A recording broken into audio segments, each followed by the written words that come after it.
Olá! Hoje eu quero conversar com você sobre como escolher um professor de yoga e os cuidados que você tem que tomar. Primeira coisa que eu quero avisar é sobre esses cuidados. Conheço pessoas que se dedicaram há anos a uma determinada pessoa para descobrirem que essa pessoa não tinha os títulos que ela dizia ter, que ela não praticava aquilo que ela ensinava e que essa pessoa estava muito mais preocupada com o seu desenvolvimento financeiro do que com o desenvolvimento dos alunos ou da sua coerência com o corpo teórico ao qual ele representa. Para explicar melhor para você, eu vou começar dizendo como eu escolhi meus professores. Uma das coisas que eu utilizei para iniciar esse processo de escolha foi o que essa pessoa escreveu.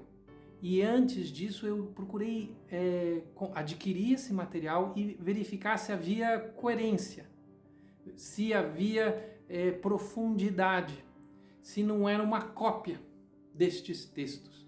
Vou citar um exemplo para você do professor Hermógenes. Eu já estava estudando o professor Hermógenes há alguns anos, já era um aluno muito próximo dele. E mesmo assim, eu lembro de ter feito uma compra de vários livros da Índia que foram difíceis de achar, que ele havia citado como referência nos estudos dele no início da vida dele.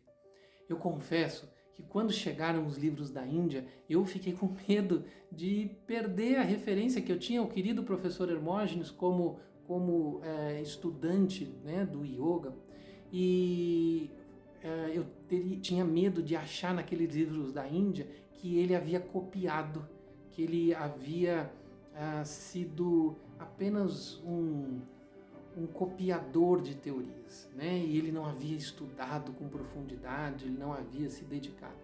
E qual foi a minha surpresa ao comparar a obra dele com os livros que ele estudou anteriormente, de verificar o quanto ele tinha estudado, o quanto ele tinha se dedicado a entender, a fazer as adaptações de acordo com as necessidades culturais do Brasil e do que ele queria também oferecer. Então, no fim, ao pesquisar não só a obra do meu professor, mas a obra que ele dizia que serviu de base para ele, eu pude verificar a profundidade, o valor daquilo que ele tinha a transmitir, né? O mesmo aconteceu, por exemplo, em relação ao Thich Nhat Hanh. Eu era, na verdade, muito ligado à tradição tibetana, não à tradição do Zen, do Thich Nhat Hanh. Mas estudando a tradição, durante anos a tradição tibetana, estudando os principais textos, levando pessoas do Brasil para a Índia para conhecerem o Dalai Lama, traduzindo os ensinamentos do Dalai Lama lá na Índia, né, eu pude receber do próprio Dalai Lama a indicação de que eu deveria estudar o Thich Nhat Hanh, que eu deveria me aprofundar nos estudos do Thich Nhat Hanh, do Zen budismo. E por causa do aspecto psicológico do Zen, dos estudos da psicologia do Zen, que eram estudos que eu já fazia na tradição tibetana, né? E fazia por que com o Dalai Lama? Eu fazia com o Dalai Lama porque o Dalai Lama tinha as referências, o Dalai Lama ensinava com base nos textos da tradição. Não é que nem alguns professores da tradição tibetana, que eu também me frustrei muito, que inventavam ensinamentos, não tinham inventavam referências, criavam seitas tibetanas, né? No Brasil tem disso, seitas, né, de budismo tibetano, né, com professores que não têm profundidade no ensinamento, criando grupos de seguidores.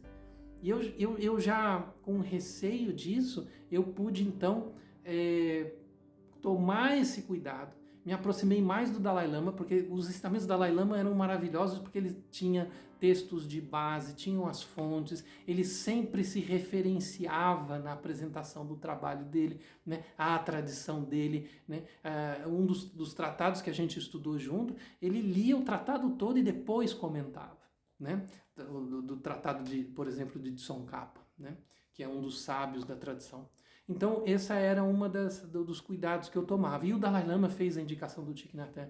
E ao estudar o Thich Nhat Hanh, ler as obras, eu achei um erudito da tradição budista no Thich Nhat Hanh, que pouca gente sabe, porque as obras traduzidas para o português são muito poucas, mas assim, a quantidade de obras que existem na língua inglesa, né, colocadas pelo Thich Nhat Hanh.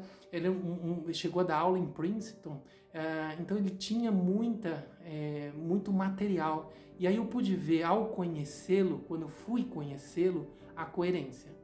Aquele ensinamento era corporificado na pessoa.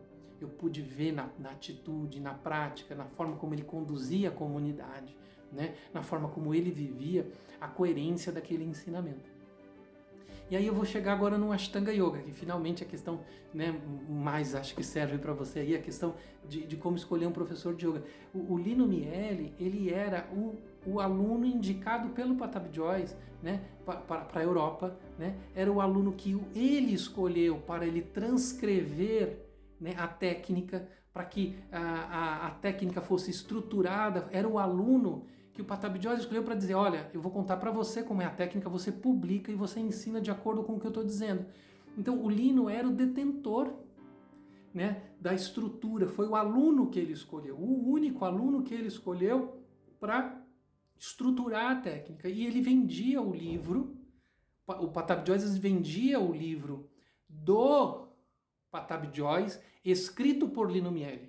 É que por questões de direitos autorais, hoje esse livro é vendido como do Lino Miele, mas não, esse livro, até por questões de disputa de poder aí. Mas a questão é, o livro, na época, eu tenho fotos do Patabi Joyce vendendo o livro como dele, escrito por Lino Miele. Porque o que o Lino Miele escreveu no livro era o que o Patabi Joyce pediu para escrever, na tradição do Ashtanga Yoga. Então eu fui atrás de quem detinha isso, era o principal professor. E aí, né, passei 8, 9 anos estudando até o Lino me aceitar como aluno e como transmissor da tradição. Né?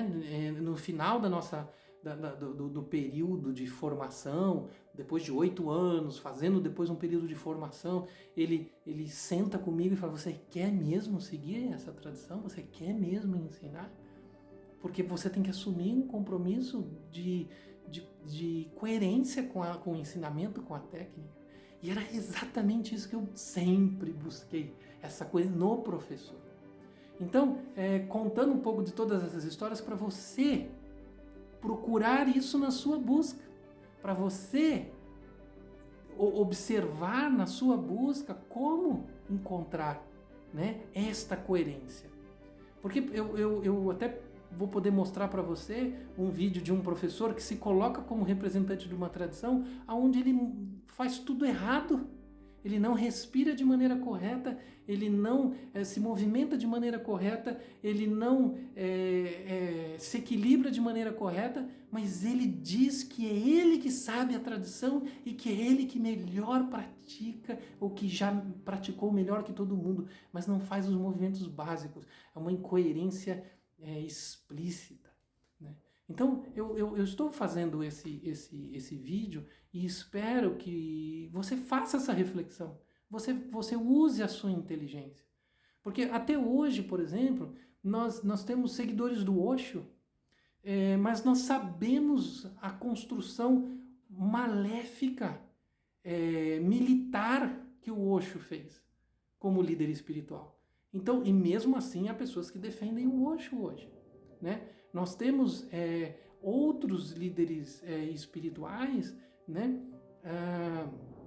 que fazem tem a mesma barbaridade acontecendo diante dos olhos, mas os seus alunos acabam defendendo, né, de uma maneira ou outra, porque não querem, e percebam isso, existe uma coisa de não romper com algo que eu me dediquei muito tempo, né? Aí eu me dediquei tanto tempo àquele professor, então eu vou defendê-lo, mesmo que ele seja uma pessoa. Então fiquem atentos a isso.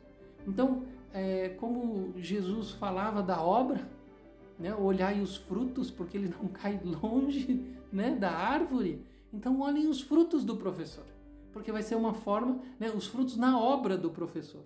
E aí você vai poder ver, e não na riqueza do professor, né? Porque senão você vai começar a contar, alguns professores tinham muitos Rolls Royces, né? E acumulavam carros, né? E não é bem essa a forma de você avaliar o fruto, mas a coerência do ensinamento, né? Então, perceba isso. Eu acho que isso vai te ajudar a fazer uma melhor escolha, uma escolha de qualidade, né? E com essa escolha de qualidade você só tem a enriquecer, né? Eu vejo isso porque depois de muitos e muitos, muitos anos, eu vejo o quanto é tranquilo, você está seguro, porque você escolheu um professor que tinha coerência, que se embasava, né, no que ensinava, ele tinha estrutura naquilo que ele ensinava. Tá bom? Um grande abraço. Até a próxima.